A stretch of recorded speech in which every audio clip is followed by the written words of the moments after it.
Hello everyone. Our topic for today is GDP, that stands for Gross Domestic Product. GDP के बारे में आपने already media में बहुत बार सुना होगा. Through this video, we will try to make you understand more about GDP. उससे पहले अगर आपको हमारा वीडियो पसंद आए तो इसे लाइक ज़रूर कीजिए और हमारे चैनल को सब्सक्राइब ज़रूर कीजिएगा. तो चलिए let's start. What is GDP stands for Gross Domestic Product. The modern concept of GDP was developed by Simon Kuznets, and later on it was in 1944 Bretton Woods Conference when it became a major parameter for measuring country's economy. So now let's see, what does it mean? Gross means where no deductions have been made. For example, depreciation on machines.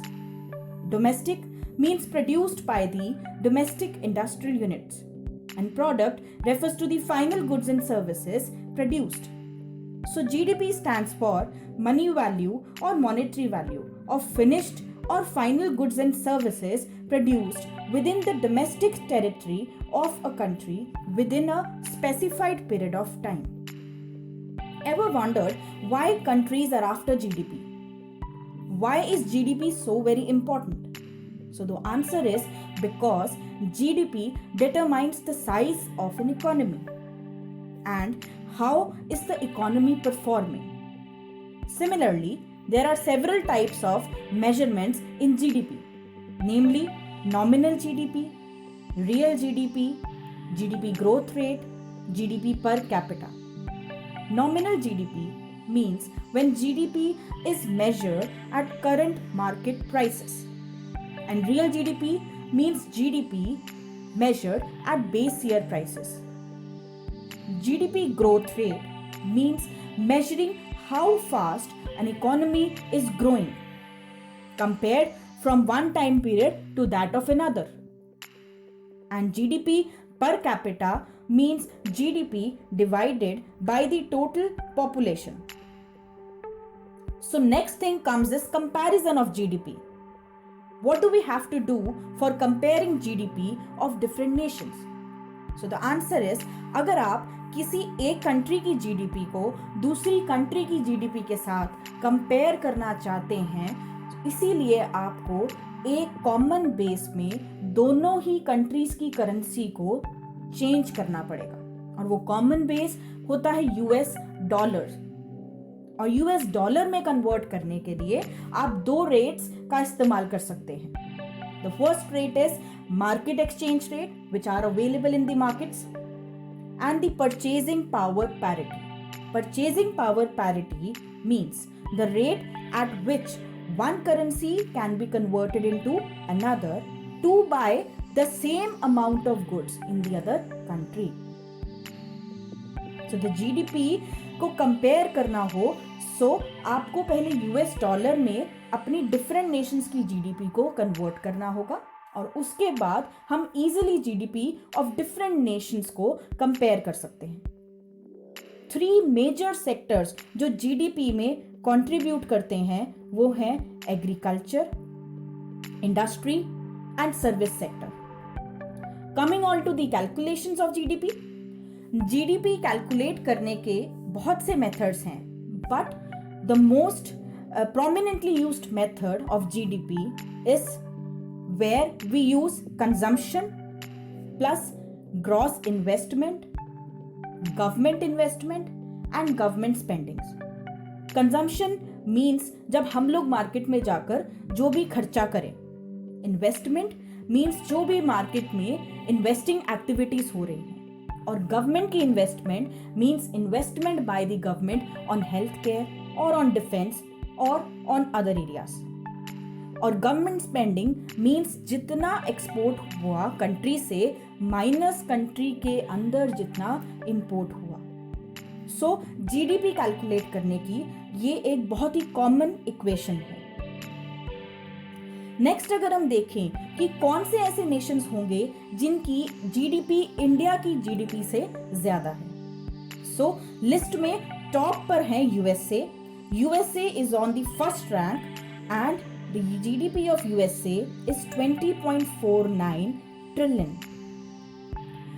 USA की इतनी ज्यादा GDP होने के पीछे कारण है fuel. Fuel USA में बहुत सस्ता है, जो कि बहुत ही इंपॉर्टेंट है इंडस्ट्रियल एक्टिविटीज के लिए।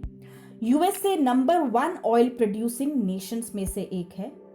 मैन्युफैक्चरिंग वर्क यूएसए में मैसिव लेवल पर होता है और कल्चर ऑफ एंटरप्रेन्योरशिप यूएसए में प्रिवेल करता है। The example is Facebook. Research facilities बहुत ही ज्यादा एडवांस्ड हैं, जो किसी भी नेशन को आगे लेकर जा सकती हैं। लिस्ट में सेकंड नंबर पर है चाइना, जिसकी जीडीपी $14.216 ट्रिलियन की है। चाइना की इतनी बेहतरीन परफॉर्मेंस के लिए transportation is one of the reasons.